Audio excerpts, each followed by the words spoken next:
जय हिंद साथियों। मैं सुचिता तिवारी विनायक एजुकेशन में आप सबका स्वागत करती हूँ। आपको पता है कि मैं अपन क्या पढ़ रहे हैं, एमपी पढ़ रहे हैं। मैंने आपको बताया था कि 2026 के लिए हम प्रीलिम्स बैच के लिए क्या करने वाले हैं। हम कंप्लीट क्या है, हमारा बैच आने वाला है जिसमें हमारी अनुभवी टीम डेली ही क्लासेस ले रही है और हम क्या कर रहे हैं, हम वहाँ पर आपको प्रीलिम्स का सारा बैच कंप्लीट करवा रहे हैं, है ना। उसमें मैं आपको क्या पढ़वा रही हूँ, मैं आपको क्या पढ़ा रही हूँ, मैं आपको पढ़ा रही हूँ ज्योग्राफी। ज्योग्राफी कौन सी भाई साहब, हम आपको पढ़ा रहे हैं एमपी की ज्योग्राफी, ठीक है, मध्य प्रदेश का भूगोल। हम अभी तक एक क्लास ले चुके हैं जिसमें मैंने आपको परिचय बताया था, जिसमें मैंने आपको कुछ कुछ चीजें जो है वो डिटेल में बताई थी कि क्या आएगा, कहाँ से आएगा, क्षेत्रफल कितना है, किसने नामकरण किया, जवाहरलाल नेहरू ने नाम दिया, उसके पंडित श्री जवाहरलाल नेहरू जी के द्वारा मध्य प्रदेश का नाम दिया गया था। उसके पहले अगर इसका नाम बोले तो सेंट्रल प्रोविडेंस एंड बरार था, ठीक है। ऐसी हमने कुछ चर्चाएं की थी, हमने क्या करा था। अब हमें क्या करना है, आज हमें थोड़ा सा परिचय पढ़ना है, थोड़ा सा हमें मैपिंग देखना है जिसपे हमें चर्चा करनी है, ठीक है। यहाँ पर हम देख लेते हैं कि आखिरकार मध्य प्रदेश में टोटल कितने जिले हैं। तो मध्य प्रदेश में हमारे 55 जिले हैं, है ना। हम परिचय पढ़ रहे हैं बिल्कुल जनरल फॉर्म में। हमने आपको उस दिन बताया था कि मध्य प्रदेश में 55 जिले हैं और हमारा जो प्यारा मध्य प्रदेश है ये 5 जो राज्य है उनसे घिरा हुआ है। मैं आपको वापस से बता दूं कि हम इस तरीके से नहीं पढ़ेंगे कि आपने कितने मेंस दिए, आपने कितने इंटरव्यू दिए। जो मैं आपसे चर्चा करने वाली हूँ वो चर्चा केवल इतनी है कि जो जीरो जीरो पे स्थित व्यक्ति है जिसने आज से ही क्लास स्टार्ट की है या जो अभी एमपीपीएससी में एंटर हुआ है, हम उनके हिसाब से स्टडी करेंगे। क्योंकि जिनने मेंस दिए हैं, जिनने इंटरव्यू दिए हैं या जो एमपी कई बार पढ़ चुके हैं उनको तो शायद क्लासेस की इतनी ज़्यादा ज़रूरत भी ना हो। तो हमें क्या करना है, हम ये करना है, हमें जीरो वाला जो व्यक्ति है उसके लिए बताना है। तो हम क्या करेंगे, पूरी ABCD को स्टार्टिंग से स्टार्ट करेंगे। सबसे पहले हम क्या देख रहे हैं, मैंने आपको उस दिन भी बताया था कि मध्य प्रदेश में जो है वो 5 राज्यों से घिरा हुआ है, ठीक है। यहाँ पे मैं बात करूँ तो टोटल जिलों की संख्या कितनी है, 55 है। यहाँ पे मैं आपको बताऊं कि जो हमारे 5 राज्य हैं उसमें हमारा राजस्थान से कितने 10 जिले लगे हुए हैं, उत्तर प्रदेश से 14 जिले लगे हुए हैं, छत्तीसगढ़ से 7 जिले लगे हुए हैं, वहीं महाराष्ट्र से 10 जिले लगे हुए हैं और गुजरात से 2 जिले लगे हुए हैं। अब ये जिले तो लगे हैं, इनको हमें क्या करना है, इनको हमें सारे ही जिलों को याद करना है। सबसे पहले कर लेते हैं कि यहाँ पर एक चीज आएगी, सबसे लंबी सीमा, सबसे लंबी आपकी सीमा आएगी और आपका एक वर्ड आएगा सर्वाधिक लगे हुए जिले, सर्वाधिक लगे हुए जिले, है ना। कौन से जिले हैं जो सर्वाधिक इससे लगे हुए हैं, तो अपन देखेंगे, अपन यहाँ पर चर्चा करेंगे कि सबसे लंबी सीमा किससे लगी हुई है। तो राजस्थान से सबसे लंबी सीमा लगी हुई है, किसकी, मध्य प्रदेश की। तो सर्वाधिक सीमा मतलब क्या, उसका भौगोलिक क्षेत्र कितना लगा हुआ है। जिले मतलब क्या, सबसे ज्यादा जिले जो हैं वो किसको टच कर रहे हैं, तो वो किसको कर रहे हैं, आपके यूपी को सबसे ज्यादा जिले टच कर रहे हैं, ठीक है। और सबसे ज्यादा सीमा किसको कर रही है, राजस्थान को कर रही है। वहीं अगर मैं बात करूं तो सबसे कम सीमा किससे लगती है, गुजरात से लगती है ना। सबसे कम सीमा भी गुजरात से लगती है और सबसे कम जो है वो जिले भी किससे लगते हैं, गुजरात से लगते हैं, ठीक है। अब यहाँ पे अपन बात करते हैं कि पहले तो ये बताओ कि यूपी से कितने जिले लगे हुए हैं। तो हम देखेंगे, पहला हो गया आपका मुरैना, दूसरा हो गया आपका भिंड, तीसरा हो गया दतिया, चौथा हो गया शिवपुरी, पांचवा हो गया अशोकनगर, छठवा सागर, फिर निवाड़ी, फिर टीकमगढ़, फिर छतरपुर, पन्ना, सतना, रीवा, मऊगंज और आपका यहाँ पर हो गया सिंगरौली, ठीक है। ये 14 जिले आपको समझ में आ गए। 14 जिले कौन कौन से, मुरैना, भिंड, दतिया, शिवपुरी, अशोकनगर, निवाड़ी, टीकमगढ़, छतरपुर, सागर और सागर के साथ आपका पन्ना, सतना, रीवा, मऊगंज और इसके साथ ही आपका एक कौन सा हो गया, मऊगंज के साथ ही आपका हो गया यहाँ पे सिंगरौली, ठीक है। ये आपके 14 जिले किससे हो गए, ये 14 जिले हो गए आपके यूपी से। चलो इसके बाद अपन देखते हैं कि 10 जिले किससे लगे हुए, सबसे बड़ी सीमा किससे, राजस्थान से। तो राजस्थान से क्या क्या लगता है, नीमच, ठीक है, मंदसौर, आपका रतलाम, फिर इसके बाद अगर बात करें तो आपका थोड़ा सा झाबुआ, फिर आपका आगरमालवा, फिर आपका राजगढ़, फिर आपका गुना, फिर आपका शिवपुरी, फिर आपका श्योपुर और फिर आपका मुरैना। ठीक, ये 10 जिले हो गए आपके जो कि राजस्थान से लगते हैं। तो देखो, नीमच, मंदसौर, रतलाम, आगरमालवा, नीमच, मंदसौर, रतलाम, आगरमालवा, राजगढ़, नीमच, मंदसौर, रतलाम, आगरमालवा, राजगढ़। झाबुआ को अलग से याद करना क्योंकि झाबुआ 2 राज्यों से लगने वाला जिला है। ठीक है, तो हमने क्या देखा, नीमच, मंदसौर, रतलाम, आगरमालवा, राजगढ़, गुना, शिवपुरी और श्योपुर और मुरैना। ठीक है, ये क्या हो गए आपके 10 राजस्थान से लगे हुए जिले हो गए। चलो भाई साहब, अगला अपन आ जाते हैं हमारे महाराष्ट्र पे, क्योंकि महाराष्ट्र से भी कितने लगते हैं, महाराष्ट्र से भी 10 जिले लगते हैं। कौन कौन सा हो गया, बड़वा, पहले हो गया अलीराजपुर, अलीराजपुर थोड़ा सा लगता है, ठीक है। दूसरा हो गया बड़वानी, तीसरा हो गया खरगोन, चौथा हो गया खंडवा, पांचवा हो गया बुरहानपुर, फिर बैतूल, फिर पांडुणा, फिर हो गया छिंदवाड़ा, फिर हो गया आपका शिवनी, फिर हो गया आपका बालाघाट। ये हो गए आपके 10 जिले जो महाराष्ट्र से लगते हैं। अली, बड़वानी, खरगोन, खंडवा, बुरहानपुर, बैतूल, पांडुड़ा, छिंदवाड़ा और आपका शिवनी और बालाघाट। ठीक, ये क्या हो गए आपके 10 जिले जो महाराष्ट्र से लगते हैं। आगे देखते हैं छत्तीसगढ़ से कौन कौन से जिले लगते हैं। छत्तीसगढ़ से हमारे 7 जिले लगते हैं। एक हो गया हमारा क्या, फर्स्ट हो गया बालाघाट, सेकंड हो गया मंडला, फिर हो गया डिंडोरी, फिर हो गया अनूपपुर, फिर हो गया शहडोल। ठीक है, फिर उसके बाद हो गया सीधी, उसके बाद हो गया आपका सिंगरौली। ठीक, ये कितने हो गए आपके 7 जिले हो गए जो इससे लगते हैं। ठीक है, फिर अपन अगला देखते हैं कि 2 जिले हमारे गुजरात से लगते हैं। एक हो गया अलीराजपुर, एक हो गया हमारा झाबुआ। ठीक है, अली गुजर गया, बुआ गुजर गई गुजरात में, अली बुआ गुजरात दोनों हो गए। ठीक है, यहाँ पे आपको याद रखना है नीमच, मंदसौर, रतलाम, आगर मालवा, राजगढ़, इन 5 को साथ में याद रखो। झाबुआ थोड़ा सा अलग रख लो। फिर आपका श्योपुर, गुना, शिवपुरी, मुना, शिवपुर, शिवपुर, शिवपुरी, मुरैना। ठीक, और गुना, शिवपुर, शिवपुरी, गुना और मुरैना। ठीक है, उसके बाद यहाँ पे देखिए जो 13 जिले हैं वो कौन कौन से हैं, मुरैना, भिंड, दतिया, शिवपुर, अशोकनगर, अशोकनगर के बाद आपका आ गया सागर, सागर के बाद आ गया क्या आपका निवाड़ी, टीकमगढ़, छतरपुर, पन्ना, सतना, रीवा, मऊगंज और सिंगरौली। ठीक, यहाँ पे हो गया बालाघाट, मंडला, डिंडोरी, अनूपपुर, शहडोल, सीधी, सिंगरौली। ठीक है, फिर यहाँ पे देखें तो हमने क्या देखा कि आपका झाबुआ, रतलाम, नीमच, मंदसौर, आगर मालवा, राजगढ़, सिरपुर, शिवपुरी, श्योपुर, मुरैना। यहाँ पे क्या अली, बड़वानी, खरगोन, खंडवा, बुरहानपुर, बैतूल, पांडुड़ा, आपका छिंदवाड़ा, सिवनी और बालाघाट।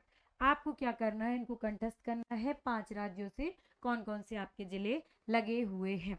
ठीक है, चलिए आगे चलते हैं। आगे क्या बात करते हैं, आगे बात करेंगे हम कुछ प्रतीक चिन्हों की। ठीक है, प्रतीक चिन्हों को हम देखते हैं और सबसे पहले हम देखते हैं कि आखिरकार कौन कौन से प्रतीक चिन्ह हैं जो कि मध्य प्रदेश में हमारे क्या है, मध्य प्रदेश के राजकीय चिन्ह हैं। ये देखो, ये क्या है, ये है आपका नाट्य जिसका नाम क्या है, माच। क्या नाम है, माच। ठीक है, ये है आपका नाट्य जिसका नाम है आपका माच।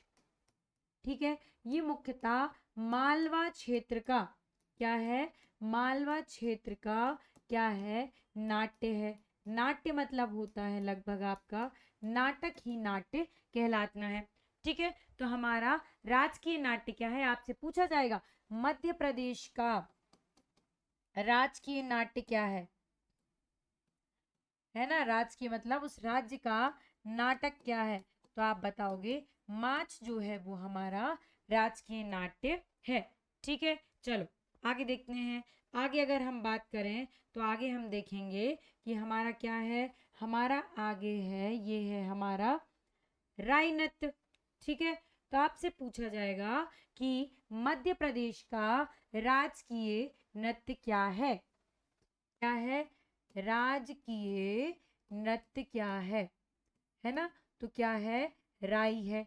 अब आपसे बोला जाएगा कि जो राई नृत्य है वो मुख्यतः किस क्षेत्र में किया जाता है, तो राई नृत्य मुख्यतः बुंदेलखंड के क्षेत्र में किया जाता है। ठीक है।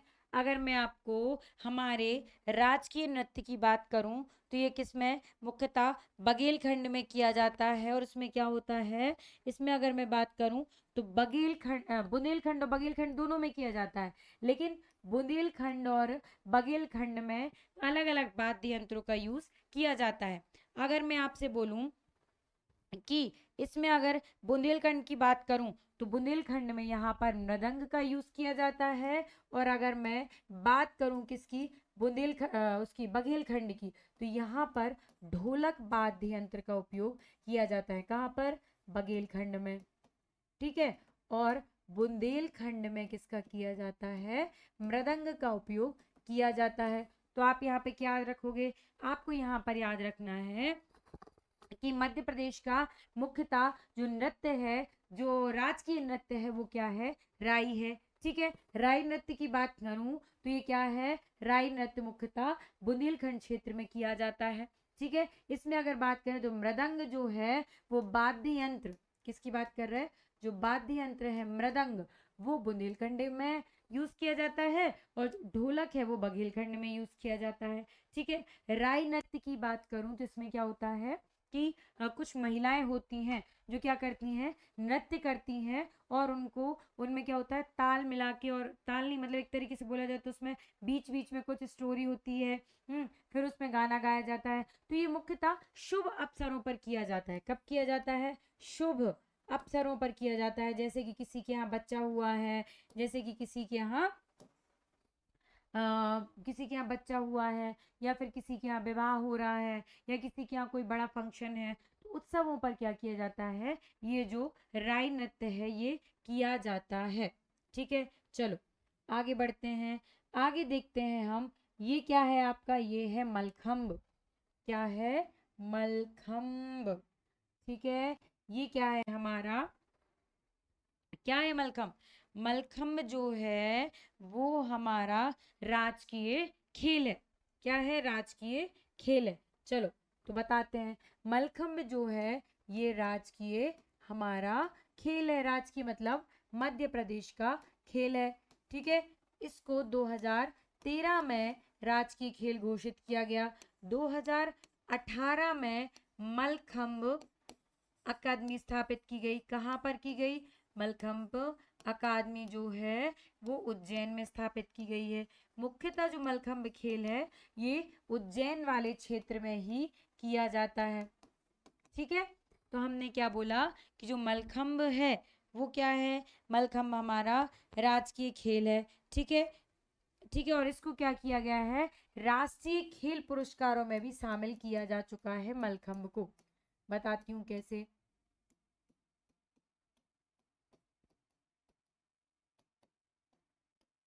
ठीक है। तो यहाँ पर हम बात करते हैं, सबसे पहले हमने देखा कि हमारा राजकीय खेल मलखम्ब है। इसमें क्या होता है, एक खम्बे को गाड़ा जाता है और उस पर बहुत सारे लोग क्या करते हैं, इस तरीके से ये अपना कर्तव्य दिखाते हैं। ठीक है। तो हमारा राजकीय खेल क्या है, मलखम्ब है। 2013 में इसको राजकीय खेल घोषित किया गया है। ठीक है। क्या किया गया है, राजकीय खेल घोषित किया गया है। ठीक है। इसके बाद अगर मैं बात करूं तो 2018 में मलखम्ब अकादमी कहाँ, उज्जैन में स्थापित की गई। ठीक है। इसके साथ ही अगर मैं देखूं तो ये राष्ट्रीय खेल पुरस्कारों में, मतलब अब मलखम्ब के क्षेत्र में राष्ट्रीय पुरस्कार, राष्ट्रीय खेल पुरस्कार दिए जाएंगे। तो क्या है, राष्ट्रीय खेल पुरस्कारों में इसको शामिल किया गया है। किसको, मलखम्ब को शामिल किया जा चुका है। चलिए ये है आपका मलखम्ब। अब हम बढ़ते हैं आगे, हम आगे देखेंगे कि आगे क्या है। भाई साहब ये क्या है, ये बहुत सुंदर सी एक क्या है, चिड़िया है। लेकिन चिड़िया तो है, लेकिन चिड़िया का मतलब क्या है, ये जो चिड़िया है, ठीक है, ये जो आपकी जो ये चिड़िया है इसको क्या बोलेंगे हम, राजकीय पक्षी बोलेंगे, है ना। ये क्या है, हमारा राजकीय पक्षी है। पेन का कलर चेंज कर लूं, दिखाई नहीं दे रहा होगा। चलो ये क्या है, ये आपका है राजकीय पक्षी। ठीक है। जिसका नाम क्या है, दूधराज। क्या नाम है, दूधराज। इसको अपन शाह बुलबुल, शाह बुलबुल, ठीक है। वैज्ञानिक नाम क्या है, पैराडाइज, और क्या नाम है? Fly catcher, fly catcher. ठीक है। तो अगर मैं बात करूं तो जो आपकी राजकीय पक्षी है उसका नाम है दूधराज। ठीक है, इसको अपन ने शाह बुलबुल, पैराडाइज, फ्लाई कैचर भी कहा। ठीक है। अगर मैं बात करूं कि इसको कब घोषित किया गया तो ये 1 नवंबर 1981 को इसकी घोषणा की गई थी कि ये इसको क्या बनाया जाएगा? राजकीय पक्षी बनाया जाएगा। पक्ष लिखा गया, राजकीय पक्षी बनाया जाएगा। ठीक है। चलिए आगे बात करते हैं। क्या देखा? ये क्या है? आपका राजकीय पक्षी है, इसको दूधराज भी कहा जाता है, इसका नाम शाह बुलबुल भी है। ठीक है, शाह बुलबुल। ठीक है। इसके साथ ही इसका नाम पैराडाइज भी है ना, पैराडाइज फ्लाई कैचर भी है। 1 नवंबर 1981 को इसकी घोषणा की गई। क्या है ये आपका? ये आपका दूधराज पक्षी है, आप इसको याद रखोगे। चलो आगे देखते हैं। आगे अगर हम बात करें, है ना, आगे अगर हम चर्चा करें तो हम देखेंगे ये है वाइट लिली। कितना सुंदर लग रहा है। ये क्या है आपका? सफेद लिली।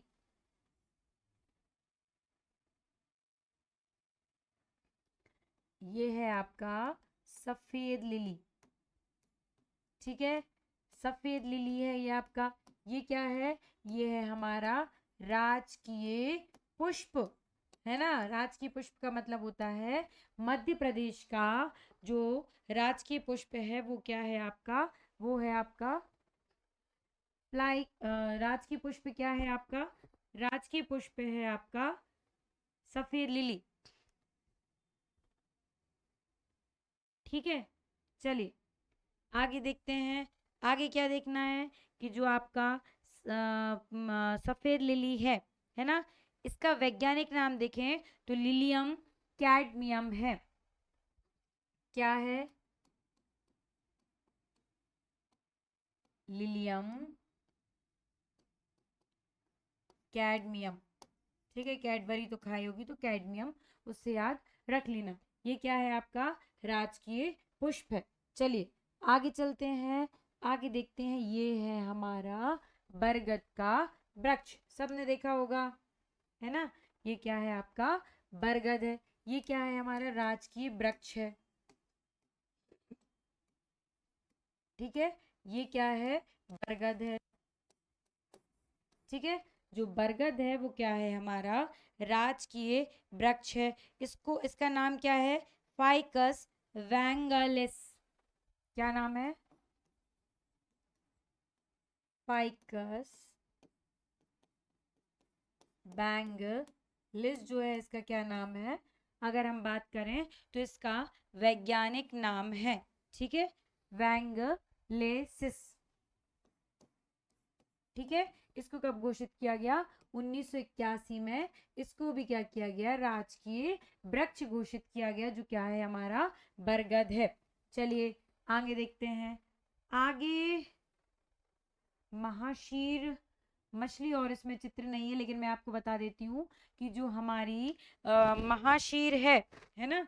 चलिए खाली पेज पे बता देते हैं। आगे मैं अगर आपको बात करूं तो हमारी जो राजकीय मछली है वो क्या है? महाशीर है। इसको 2011 में घोषित किया गया था। ठीक है, एक खाली पेज पे बता देते हैं यहाँ पे। सबसे पहले क्या देखा? आपने देखा कि आपका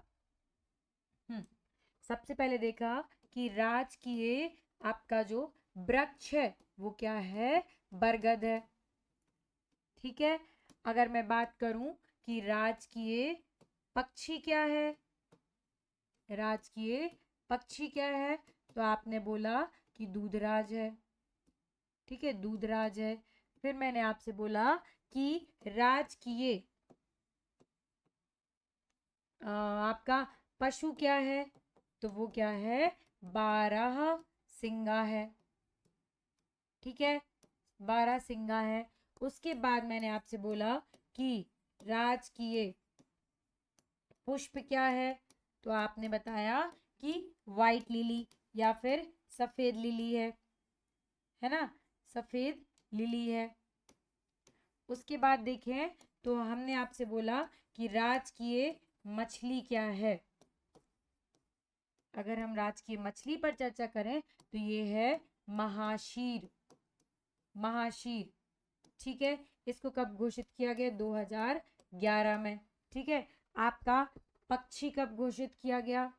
पक्षी किया गया 1981 में। वृक्ष कब घोषित किया गया? 1981 में। ठीक है, पुष्प कब ये पशु कब किया गया? 1981 में। ठीक है, राजकीय खेल क्या है? अगर मैं राजकीय खेल की बात करूं तो जो आपका राजकीय खेल है वो है आपका क्या है? मलखम, सॉरी, राजकीय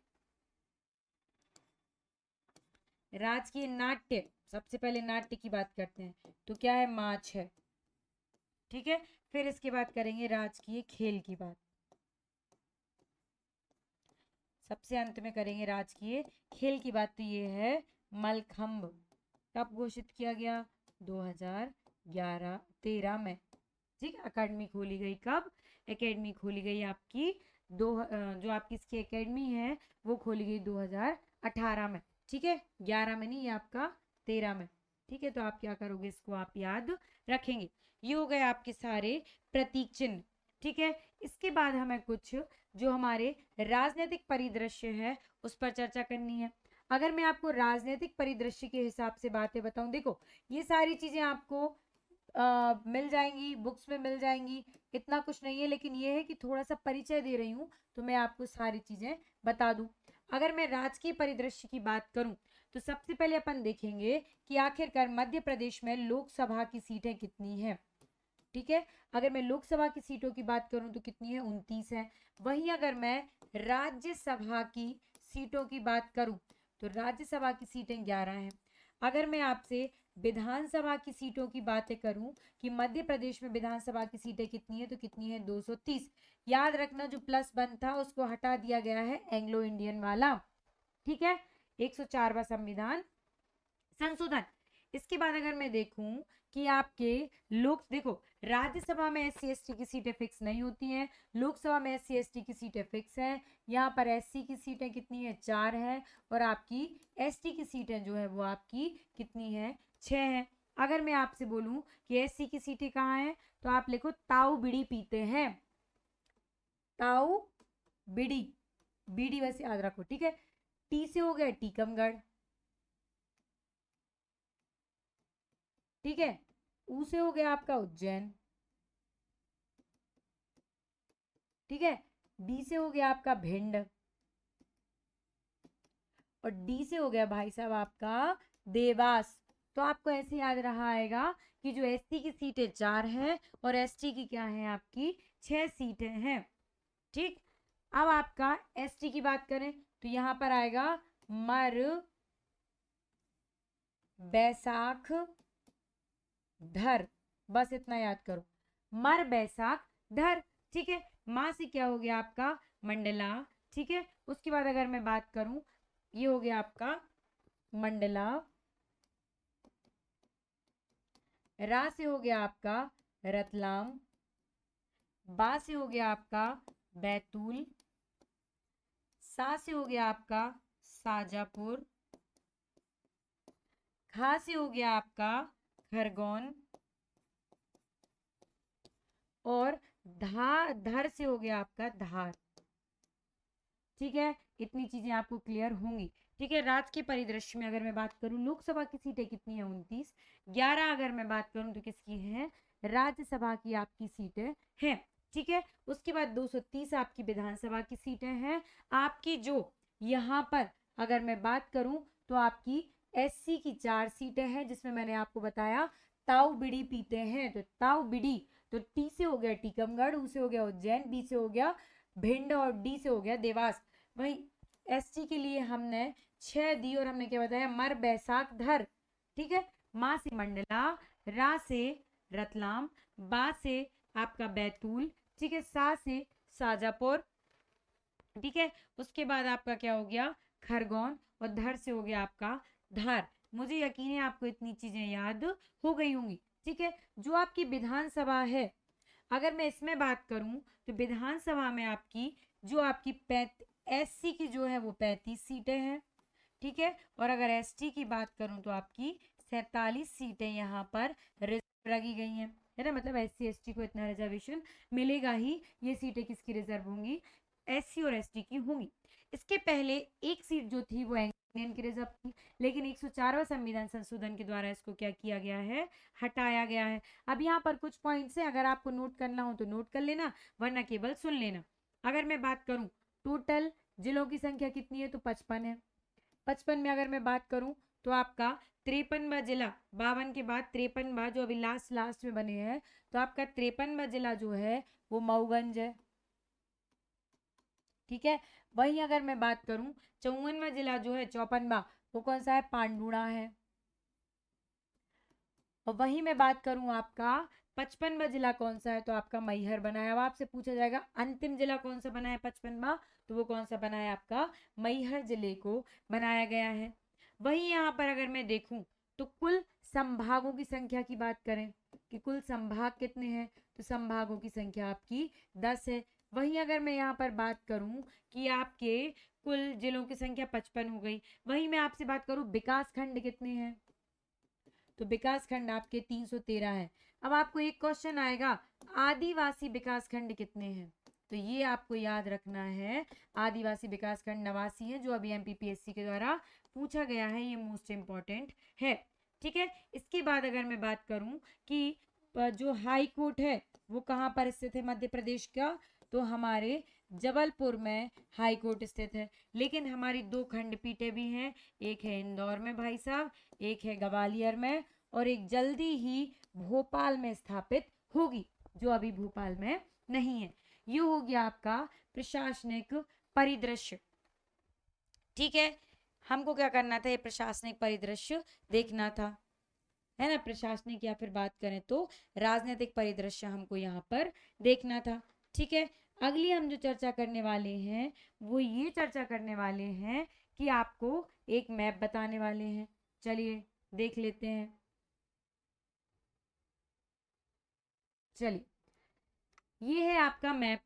यहाँ से हमें कुछ कुछ स्थिति, भौगोलिक स्थिति देखनी है। देखो हम पढ़ तो ज्योग्राफी रहे हैं, लेकिन थोड़ा सा आपको बस हमें क्या करना है, इंट्रोड्यूस कराना है, उसके बाद हम परसों से प्रॉपर ज्योग्राफी पढ़ेंगे, ठीक है। यहाँ पे अगर मैं बात करूं तो यहाँ पर हम देखेंगे कि ये क्या है, आपका मध्य प्रदेश है। ये आपको यहाँ से एक रेखा जाती हुई दिखाई दे रही है, जिसको हम बोलते हैं कर्क रेखा, ठीक है। जो कि कर्क रेखा मध्य प्रदेश के बीचों बीच से गुजरती है, ठीक है। ये कर्क रेखा जो है इसको अगर हम बात करें तो ये किस पठार को दो बार मतलब दो भागों में विभाजित करती है, तो ये कर्क रेखा जो है ये आपके मालवा के पठार को, मालवा का जो पठार है उसको क्या करती है, बीच में से काटती है या फिर दो भागों में विभाजित करती है। अब देखते हैं इससे कितने जिले होकर गुजरते हैं, 1 2 3 4 5 6 7 8 9 10 11 12 13 और 14, 14 जिले जो हैं वो कहाँ से गुजरते हैं, 14 जिले, 14 जिलों को मतलब 14 जिलों से क्या गुजरती है, हमारी जो कर्क रेखा है वो मध्य प्रदेश के 14 जिलों से गुजरती है। अगर मैं इसकी ट्रिक की बात बताऊं तो एक हम बचपन से ही पढ़ा करते थे, रउआ राशि भवरासा दम जब कटनी उमरासा, ठीक है। इस ट्रिक से आपको पूरे के पूरे, ठीक है, ये मेरी बनाई हुई ट्रिक नहीं है, इससे मैं अपने लिए याद करती थी, तो वही ट्रिक मैंने आपको बता दी। रउआ राशि भवरासा दम जब कटनी उमरासा, रउआ राशि भवरासा दम जब कटनी उमरासा। 10-15 बार बोलोगे आपको ट्रिक याद हो जाएगी। और आप यकीन नहीं मानोगे, प्रीलिम्स में क्वेश्चन आया था, मुझे याद नहीं थे पूरे 14 जिले, लेकिन ये ट्रिक याद थी तो मैंने बना लिया था कि इसमें से क्या नहीं है, ठीक है, आप एक एक करके देखोगे, रायपुर, रतलाम, ऊपर उज्जैन, नागपुर, आगर मालवा, ऐसे करके आप क्या करोगे, सबको बना लोगे। दास से दमोह, जबलपुर, कटनी, उमरिया, इस तरीके से आपकी क्या होगी, शहडोल, ये आपके सारे क्या होंगे, यहाँ से बन जाएंगे। ठीक है, चलो यहाँ से कुछ चीजें और देखते हैं, बच्चों वाली चीजें हैं लेकिन आपको बताना जरूरी है क्योंकि आप भी अभी बच्चे हो। सबसे उत्तरी जिले की बात करें तो क्या है, मुरैना। ठीक है, सबसे दक्षिणी जिले की बात करें तो क्या है, बुरहानपुर। सबसे पूर्वी जिले की बात करें तो क्या है, सिंगरौली, जो कि कितने 82.5 के आसपास या फिर 82-50 के आसपास स्थित है। अगर मैं बात करूं सबसे ज्यादा पश्चिमी जिला कौन सा है, तो कौन सा होगा आपका, अलीराजपुर होगा। ठीक है, जो सबसे पश्चिमी जिला है, जो 74 डिग्री 9 मिनट पूर्वी देशांतर पर स्थित है। देखो हमारा मध्य प्रदेश उत्तर और पूर्व में ही स्थित होगा, क्योंकि हम बचपन से पढ़ के आ रहे हैं कि पृथ्वी जो है वो कहाँ पर, जो पृथ्वी नहीं, जो हमारा भारत है वो पृथ्वी के कौन से वाले हिस्से में है, पृथ्वी के उत्तर पूर्वी वाले हिस्से में अवस्थित है। तो संपूर्ण जो हमारे राज्य हैं वो उत्तर पूर्व में ही आएंगे, क्योंकि यूपीपीसीएस में क्वेश्चन आया था, देशांतर और अक्षांश विस्तार बताया था उसमें, लेकिन उसमें क्या करा था, उत्तर पूर्वी की जगह एक जगह दिए सेम चारों लाइन, लेकिन एक जगह उत्तर पश्चिम, एक जगह उत्तर दक्षिण, एक जगह उत्तर पूर्व दिया। अब लोग दिमाग ही नहीं लगा पाए कि भैया यहाँ तो पूरा कैलकुलेशन एक सा दिया है। भाई सब, जब पृथ्वी उत्तर पूर्व में अवस्थित है तो हमारे राज्य संपूर्ण उत्तर पूर्व में ही आएंगे, मतलब कि अक्षांश और देशांतर विस्तार हमारा जो होगा वो उत्तर पूर्वी वाले एरिया का होगा। ठीक है, यहाँ पे कुछ इंपॉर्टेंट पॉइंट बता दूं, कर्क रेखा को माही नदी 2 बार काटती है, ये भी आपको याद रखना है कि जो माही नदी है वो कर्क रेखा को 2 बार काटती है। ठीक है, उसके बाद अगर हम बात करें तो मध्य प्रदेश के सबसे पूर्वी जिला सिंगरौली और सबसे पश्चिमी जिला जो है वो आपका कौन सा है, अलीराजपुर। इन दोनों के बीच में 34 मिनट का अंतर होता है, ये क्वेश्चन आ चुका है। कैसा अंतर, यहां पर पहले सूर्य निकलता है, आपको पता है सूर्य पूर्व से निकलता है, तो यहाँ पर पहले सूर्य निकलता है और इसके 34 मिनट बाद कहां पर निकलता है, आपके आपके पश्चिमी जिले अलीराजपुर में निकलता है। ठीक है, तो ये बात आपको याद रखनी है। क्या क्या देखा हमने, यहाँ पर देखा कर्क रेखा मध्य प्रदेश के 14 जिलों से होकर गुजरती है। इसकी ट्रिक देखी, रहुआ, राशि, भवरासा, दमजब, कटनी, उमरासा, देख लो एक बार, रतलाम, उज्जैन, आगरमालवा, राजगढ़, सीहोर, भोपाल, रायसेन, विदिशा, सागर, दमोह, जबलपुर, कटनी, उमरिया, शहडोल, ये इतने पूरे जो हैं इसमें आप इस आपकी ट्रिक में फिट हो जाएंगे। ठीक है, मालवा का पठार जो है उसको, जो आपकी कर्क रेखा है वो या तो बीच से विभाजित करती है, बीच से काटती है, या फिर क्या करती है, मालवा के पठार को 2 भागों में विभाजित करती है। ठीक है, कर्क रेखा एक काल्पनिक रेखा है। आपको अगर मैं थोड़ा सा भारत पे जाऊं तो मैं आपको बताऊंगी कि ये हो गया आपका भारत नहीं, सॉरी, पृथ्वी पे जाऊं, ये बीच में से निकलती है आपकी कौन सी, 0 डिग्री भूमध्य रेखा। इसके ऊपर साइड जो है उत्तर में वो कौन सी है आपकी, 23.5 डिग्री जो है वो आपकी कौन सी है, कर्क रेखा। इसके दक्षिण में जाए तो ये कौन सी है, मकर रेखा, कितने डिग्री, 23.5 डिग्री। ठीक है, तो कर्क रेखा अगर अपन बात करें तो 8 राज्यों से, भारत के 8 राज्यों से और मध्य प्रदेश की अगर मैं बात करूं तो 14 जिलों से होकर गुजरती है। आपको एक खाली पेज पे बता देती हूँ क्योंकि आप कंफ्यूज हो जाएंगे कि मैम ने ये क्या बताया। देखो ये है आपकी पृथ्वी गोल, ठीक है, अब गोल है नहीं है वो तो है, लेकिन वहां पृथ्वी गोल है, हमारी जैसी भी बनी हो। ये है आपकी भूमध्य रेखा जो 0 डिग्री है, इसके ऊपर 23.5 डिग्री, यहाँ से अपन 23 चले तो 23.5 डिग्री के आसपास क्या है आपकी, कर्क रेखा। यहाँ पर 23.5 डिग्री क्या है आपकी, मकर रेखा। ठीक है, तो इसी कर्क रेखा पर क्या स्थित है, ये कर्क रेखा जो है ये 8 राज्यों से होकर गुजरती है।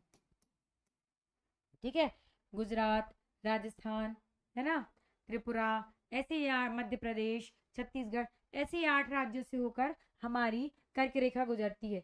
और अगर मैं बात करूं तो आपके मध्य प्रदेश से कितनी, 14 जिलों से होकर गुजरती है ये कर्क रेखा, ये बात आपको याद रखना है। ठीक है, आपने कई बार पढ़ा होगा 21 जून को कर्क रेखा पर सूर्य सीधा चमकता है, ये होता है वो होता है। ठीक है, कर्क रेखा को माही नदी कितने बार काटती है? 2 बार काटती है, ये क्वेश्चन आपसे पूछा गया है। ठीक, ये चीज आपको याद रखनी है। ठीक, फिर मैंने आपको क्या बताया, सबसे दक्षिणी जिला बुरहानपुर, सबसे आपका पश्चिमी जिला अलीराजपुर, सबसे पूर्वी जिला आपका हो गया क्या, आपका हो गया सिंगरौली, सबसे उत्तरी जिला हो गया आपका मुरैना। ठीक है, यहाँ पर एक चीज और देखना है हमको कि वो आगे वाले उसमें देखना था, बाकी ठीक है, आपको ये क्वेश्चन कभी कभी पूछा जाता है, इस पर हम बाद में डिस्कस करेंगे। ठीक है, अब आपको देखना है, क्या देखना है, आपको ये देखना है कि हमारे संभाग कितने हैं और हमारे संभाग कब बने हुए हैं। आपको मैंने बताया था कि हमारे संभागों की संख्या कितनी है, 10 है। ठीक है, एक चीज और देखनी थी, यहाँ पे देख लो कि ऐसे कौन कौन से जिले हैं जो 2 राज्यों से लगे हुए हैं।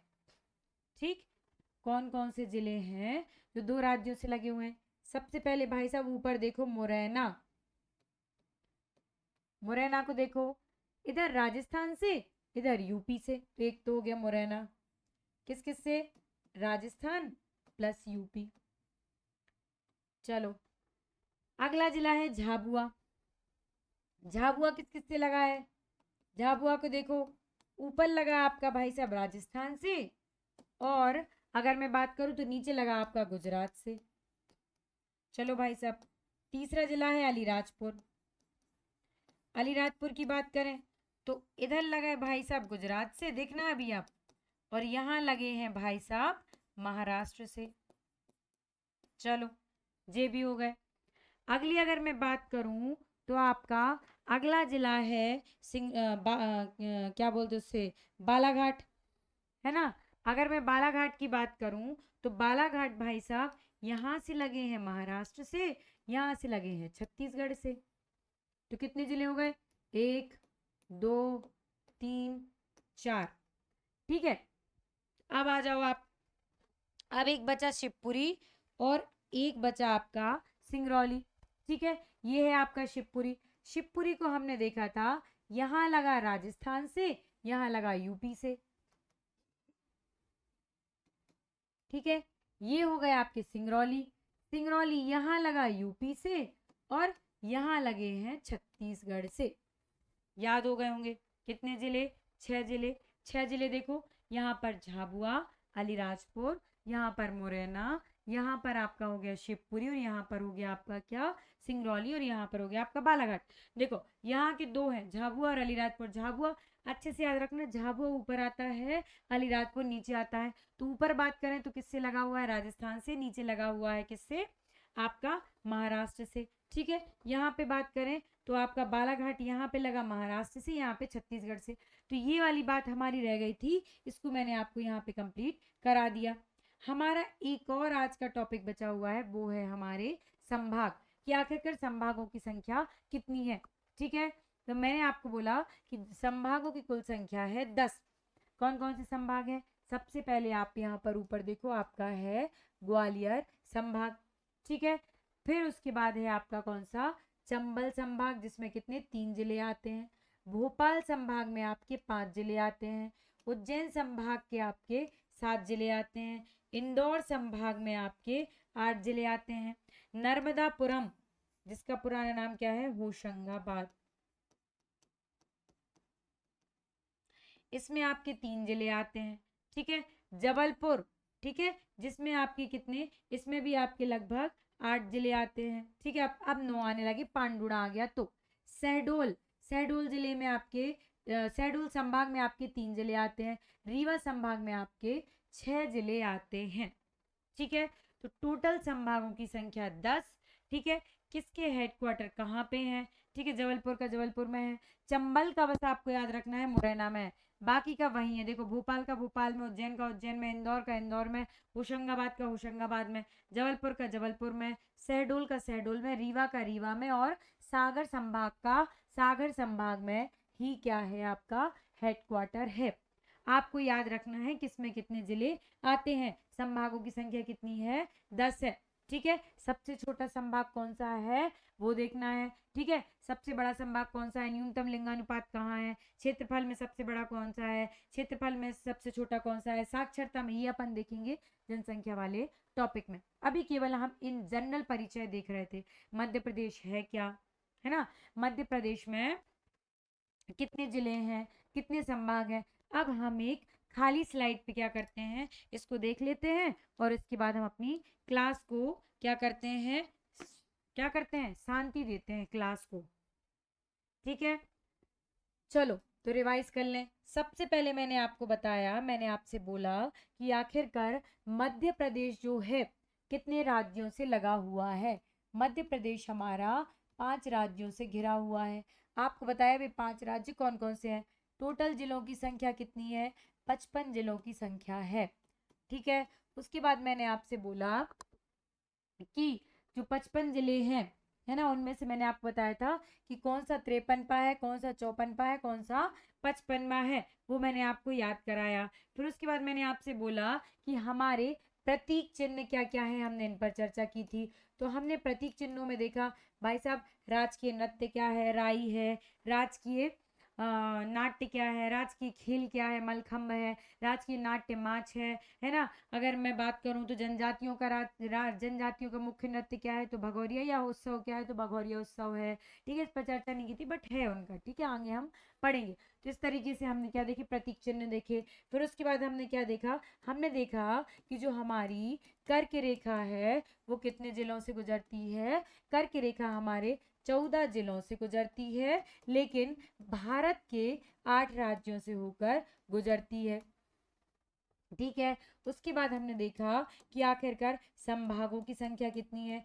10 संभाग हैं, 10 संभागों को मैंने आपको मैप में बताया। उसके बाद मैंने आपसे बोला कि आखिरकार ये बताओ कि कर्क रेखा हो गई, संभाग हो गए, है ना, कौन सा एक और आपका क्या बताया था, हाँ, कौन से 6 जिले ऐसे हैं, 6 जिले ऐसे हैं जो किससे, 2 राज्यों से लगे हुए हैं, उन पर भी हमने चर्चा की। ठीक है, आपको क्या करना है, आपको एक एक चीज को डिटेल में पढ़ना है, एक एक चीज आपको याद रखनी है। मैंने आपको एक एक चीज डायग्राम से बताई है। ये बिल्कुल जनरल और सामान्य परिचय था। कितने विकास खंड है, 313 विकास खंड है। ठीक है, कितनी आपकी अगर बात करूं तो आदिवासी विकास खंड है, 89 है।